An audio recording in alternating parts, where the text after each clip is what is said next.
chargé de mission mobilité au sein de la région Grand Est, plus spécialement la direction des mobilités. Un volet mobilité solidaire important en émergence et sur lequel il va falloir travailler. Je travaille pour le Pôle emploi, l'incubateur de start-up de Pôle emploi, et je suis là pour présenter notamment le projet Mes aides qui répertorie des aides à la mobilité. Je suis là parce que je travaille au sein d'une association sur les questions d'inclusion et de pauvreté, et notamment sur les questions de mobilité et comment les changements de paradigme sur les sujets de mobilité vont impacter les populations les plus fragiles.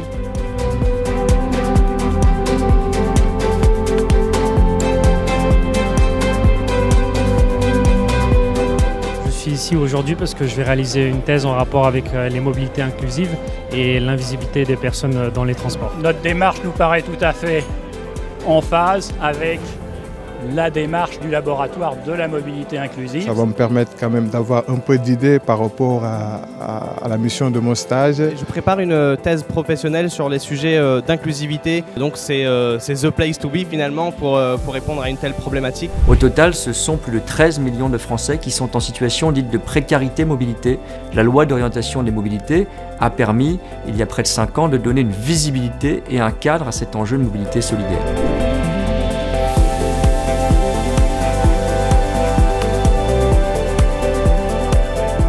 L'écosystème que vous représentez aujourd'hui, votre présence à tous, souligne que la mobilité solidaire est désormais à un stade de maturité assez avancé et doit donc se structurer maintenant dans les années à venir pour fournir à tous nos concitoyens les plus vulnérables un niveau socle de services adaptés.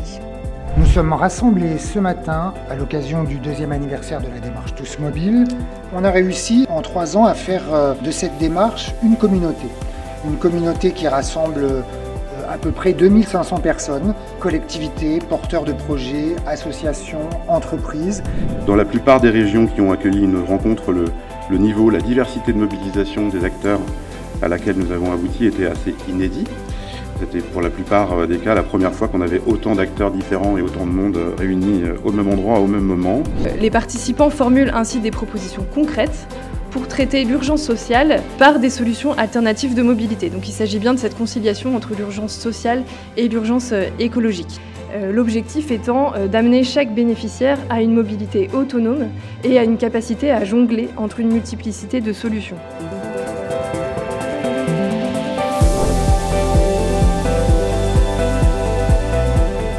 Comment aujourd'hui on peut continuer à mobiliser et faire en sorte que la coopération entre les acteurs se fasse pour sortir des silos.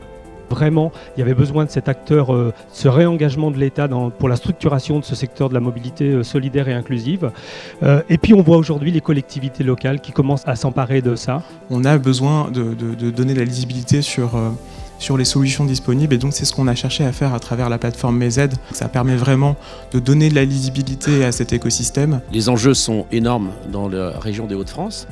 Et puis passer à l'acte, c'est aussi travailler en partenariat. On a utilisé l'image des 2 jambes et effectivement, il y a les COM et les PAMS. La région est très motrice pour pousser les entreprises à participer et aussi s'en empare.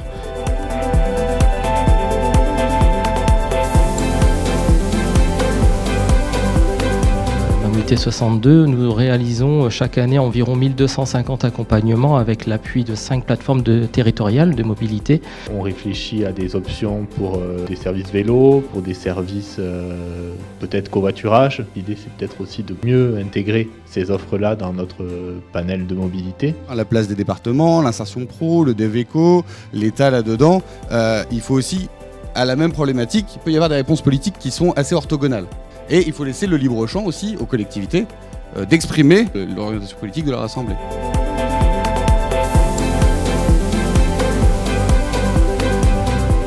Ce qui peut être plus neuf, c'est à la fois, encore une fois, cette approche par public et cette volonté de mettre en place un réseau d'acteurs qui veulent être innovants, qui veulent apporter des solutions, qui veulent les partager.